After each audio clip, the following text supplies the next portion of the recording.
tous et à toutes ce soir. Donc, on va écouter la parole de Dieu. Hein. On ne va pas laisser la place à Peter. On ne va pas laisser la place... on va pas... Bien sûr que c'est moi qui va prêcher ce soir, mais ce n'est pas à moi qu'il faut laisser la place, c'est au Saint-Esprit. Il faut laisser la place à Jésus. Il faut laisser la place... à celui qui sait ce qu'il faut faire. On va laisser la place à celui qui sait ce qui est le mieux pour nous. Et puis, avec la grâce de Dieu, avec peut-être peu de mots ce soir, avec voilà deux lectures qui vont pas être très longues, avec un mot que Dieu a mis sur mon cœur, que j'ai envie de partager avec vous ce soir. On va prendre ce que Dieu veut nous donner pour pouvoir avancer un peu plus loin, pour pouvoir être bénis ensemble. Alors, prions s'il vous plaît, prions. J'ai besoin de prier le Seigneur, j'ai besoin de prier Jésus, j'ai besoin de parler à Dieu, j'ai besoin de lui parler de tout mon cœur. Et puis, ensemble, on a besoin, vous avez besoin aussi de Jésus. Alors vous et moi à l'endroit où je suis, dans mon camping, et puis vous, chez vous, à l'endroit où vous êtes, peu importe où vous êtes, plaçons-nous devant lui, et puis parlons-lui et demandons au Seigneur qu'il nous bénisse. Prions, priez avec moi s'il vous plaît. Seigneur, mon âme veut te prier, t'adorer, Seigneur. Seigneur Jésus, je veux, Seigneur, te parler pour te demander, Seigneur, ce soir, Seigneur, ce qui est bon pour nos âmes, Seigneur, te demander cette nourriture qui ne vient pas de moi, cette nourriture qui ne vient pas des hommes, mais cette nourriture, Seigneur, qui vient de ta parole. Ta parole est grande, elle est riche, elle est profonde, elle est belle, elle est puissante. Ta parole, Seigneur, c'est d'elle qu'on a besoin. C'est de ta parole, Seigneur, qu'on a besoin. Alors bénis-moi, j'ai besoin de toi, Seigneur. Je me humilie devant toi, je humilie mon cœur, mon âme, Seigneur, devant toi, afin que tu puisses, Seigneur, m'aider, que tu sois avec moi, tu sois, Seigneur, mon compagnon de travail, que tu puisses être avec moi pour apporter le conseil ce soir. Et aussi, Seigneur, je te prie pour mes frères, mes sœurs, là où ils sont, dans les lieux où ils sont, dans leur maison, dans leur camping, je ne sais pas où, mais là où ils sont, Seigneur, va et pose ta main sur eux, Seigneur. Bénis-les, éloigne les choses qui empêcheraient peut-être la bénédiction ce soir. Calme leur cœur, Seigneur Jésus, qu'on puisse faire le calme. Et ça va être le mot ce soir pour nous, qu'on fasse le calme, Seigneur. Fais qu'il y a du calme dans les vies, Seigneur, afin que ton esprit parle, afin qu'il n'y a pas d'agitation, qu'on te fasse confiance, Seigneur. Que ton nom soit glorifié, Seigneur. Ton nom soit béni. Alléluia, Jésus. Voilà, frères et sœurs, je ne vais pas être long avec vous ce soir. J'aimerais avec vous, sans plus tarder, faire une lecture dans la Bible. J'aimerais vous parler ce soir de deux hommes qui ont vécu chacun une situation identique. Chacun vivant une situation qui se ressemblait beaucoup, mais qui ont eu une réaction complètement. Ça fait plusieurs mois qu'on est sur des réseaux téléphoniques, aussi qu'on a repris des réunions, peut-être pas comme on le faisait avant, avec des restrictions, avec des masques, avec des nombres de personnes réduites. Nous vivons une situation que on n'aurait pas imaginé, on n'avait pas pensé, si vous voulez, vivre ça. On vit une situation qu'on n'aurait pas pensé. C'est-à-dire qu'il s'est passé dans les semaines, les mois précédents, là, il s'est passé des choses qu'on n'aurait jamais pensé, qu'on n'avait pas prévu, qu'on n'aurait pas imaginé que ça pouvait exister. Et peut-être encore, devant nous, va arriver des choses auxquelles on ne pense pas. Dans les semaines à venir, dans les mois à venir, il va se passer des choses qu'aujourd'hui, on ne prévoit pas. Et les choses qui se sont passées dernièrement, on les a tous vécues ensemble. Mais tout le monde n'a pas réagi de la même manière. Et dans la vie, souvent, nous avons vu des chrétiens, des chrétiennes, des serviteurs de Dieu vivre des situations, quelquefois deux femmes ou quelquefois deux hommes vivent une situation, mais on les voyait réagir complètement différemment l'un de l'autre. Et j'aimerais faire une lecture ensemble pour qu'on puisse comprendre ce que j'essaie de vous expliquer. La première lecture, ça se trouve dans le premier livre de Samuel. C'est dans 1 Samuel 13, verset 8. On fait la lecture ensemble. Il attendit 7 jours, selon le terme fixé par Samuel.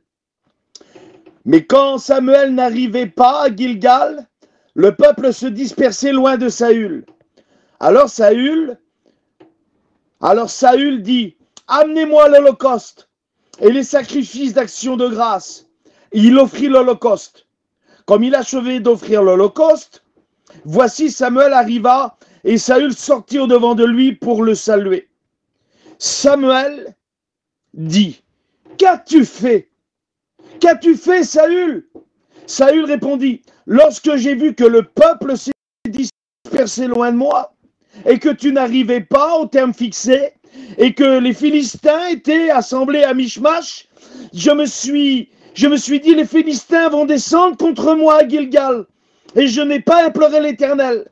C'est alors que je me suis fait violence et que j'ai offert l'holocauste. » Samuel dit, il dit à Saül, « Tu as agi en insensé, tu as agi en insensé, tu n'as pas observé le commandement que l'Éternel, ton Dieu, t'avait donné. L'Éternel aurait affermi pour toujours ton règne sur Israël, et maintenant, ton règne ne durera pas. L'Éternel s'est choisi un homme selon son cœur, et l'Éternel l'a destiné à être le chef de son peuple, parce que tu n'as pas observé ce que l'Éternel t'avait commandé. » On voit une situation qui est toute particulière. Vous savez, des fois, des hommes réagissent d'une manière et quelquefois, elle est légitime, la réaction. On voit cet homme-là qui fait face à une armée. Il fait face à une armée, une des plus sanguinaires que la Bible peut nous rapporter. Une armée, les Philistins, c'était des hommes qui étaient méchants, qui étaient sanguinaires. On aurait dit ces hommes-là qu'ils étaient nés pour une seule chose, c'était haïr le peuple de Dieu. Les Philistins, à leur façon de parler, à leur façon de se comporter, au projet qu'ils formaient, on aurait dit qu'ils étaient sur la terre uniquement pour anéantir les Hébreux, pour anéantir le peuple de Dieu. Et puis on voit que Saül, à un moment de sa vie, a peur. Il a peur. Il a peur. Pourquoi il a peur? Il a peur parce que il écoute une armée monter. Il écoute quelque chose monter contre lui. Il écoute des choses arriver. Il écoute des bruits. Il écoute des sons. Il écoute des cris. Il écoute des choses qu'il n'avait pas prévues. Il a une réaction.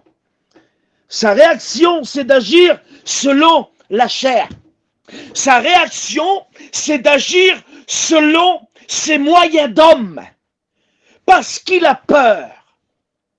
Et parce que il n'a pas obéi à ce que Dieu voulait de lui. C'est de pouvoir lui faire confiance.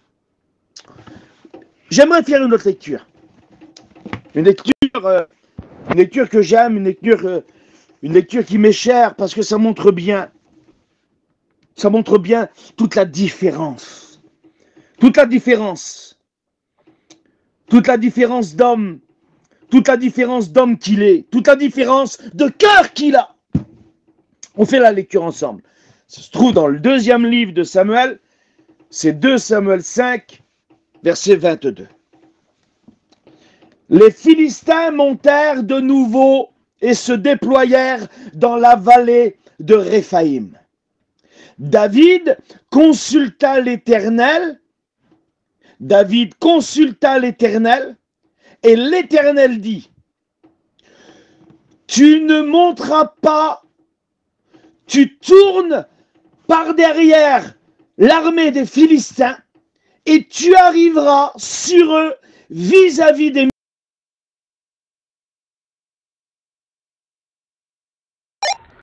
T'as découpé, Peter. Je refais la lecture pour vous parce qu'on m'a dit que j'ai été coupé. Les Philistins montèrent de nouveau et se déployèrent dans la vallée de Réphaïm. David consulta l'Éternel et l'Éternel dit: tu ne monteras pas, tourne par derrière et tu arriveras sur eux vis-à-vis des mûriers. Quand tu entendras un bruit de pas dans la cime des mûriers, alors hâte-toi, car c'est l'Éternel qui marche devant toi pour battre l'armée des Philistins. David fit ce que l'Éternel lui avait ordonné, et il battit les Philistins depuis Géba jusqu'à Gézer. Nous voyons, mes frères, mes sœurs, deux hommes. Deux hommes, ces deux hommes-là, que ce soit David ou Saül, ils occupent la même fonction. Ce sont deux rois. Ils sont tous les deux rois. Ils sont tous les deux à la tête du même peuple. Ils ont tous les deux le même ennemi qui est l'armée des Philistins. Ils ont tous les deux le même prophète à leur chevet qui est Samuel.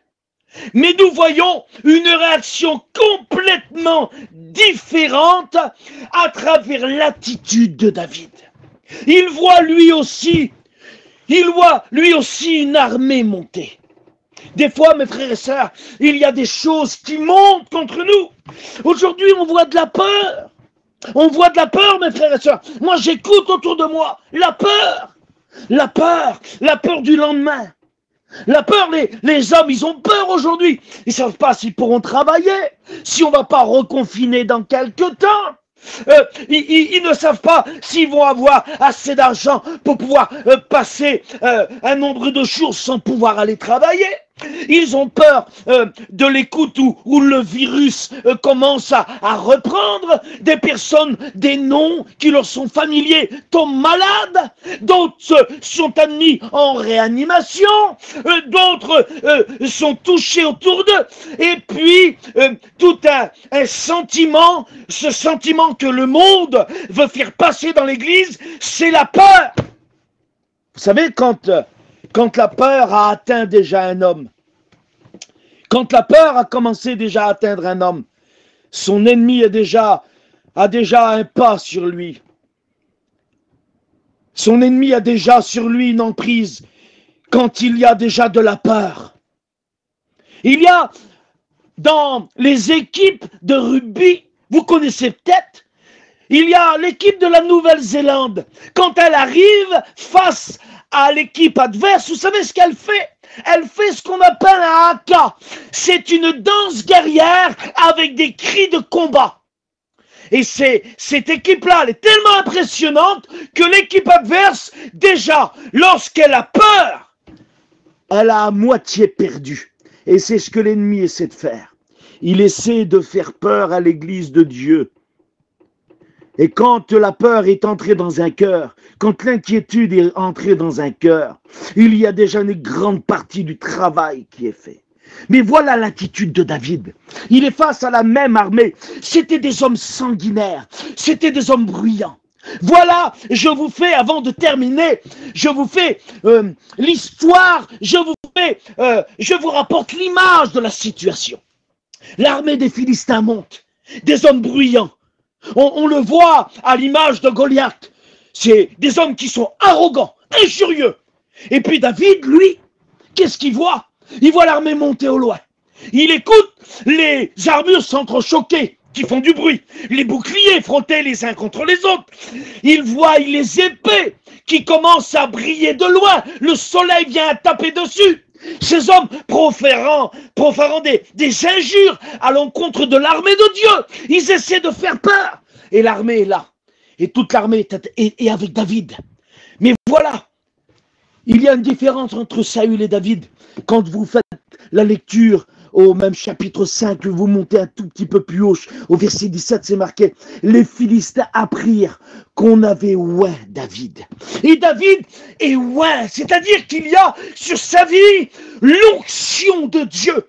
Et quand cette onction est en lui et qu'elle se met en route, David, par la puissance du Saint-Esprit, se met à avoir l'attitude d'un homme rempli de confiance.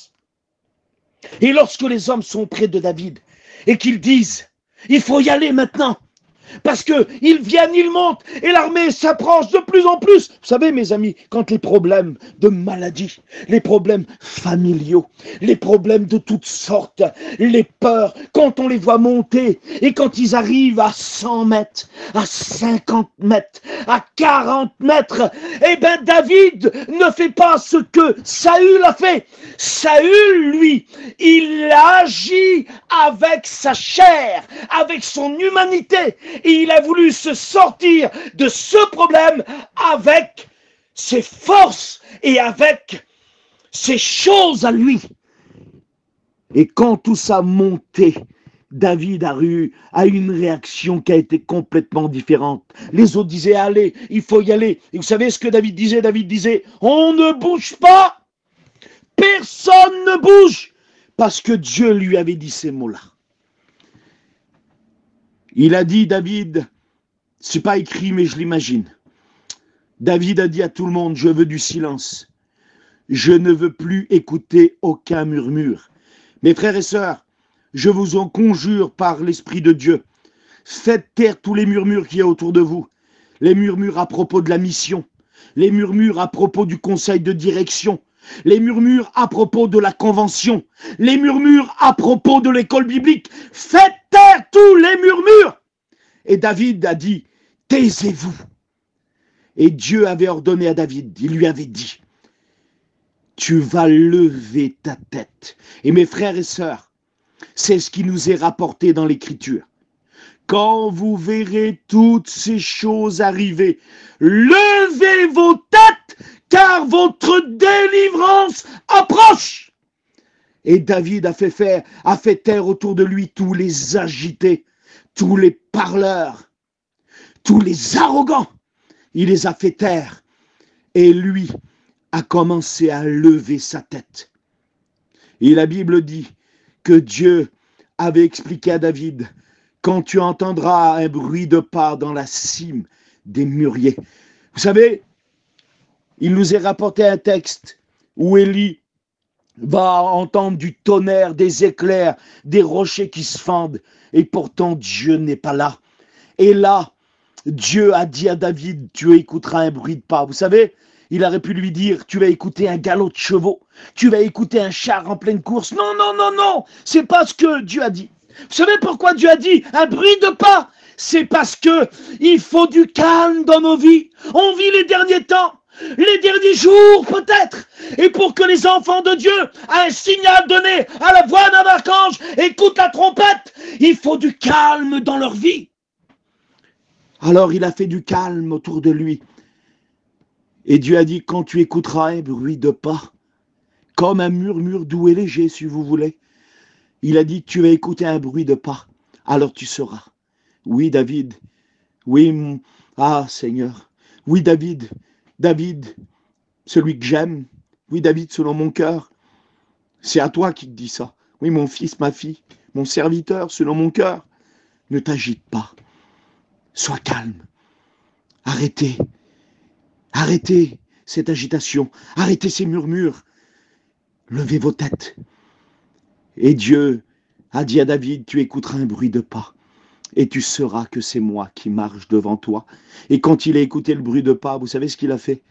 Il s'est levé, et il a marché derrière Dieu.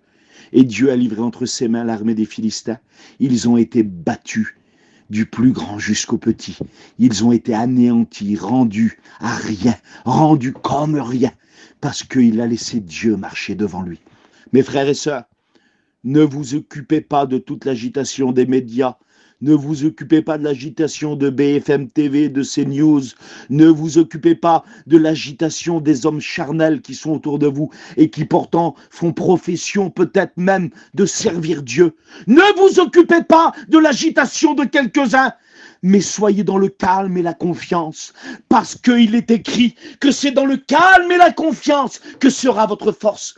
La maladie montre contre ton foyer, sois dans le calme et la confiance. Écoute, ces bruits de pas, c'est lui qui marche devant toi.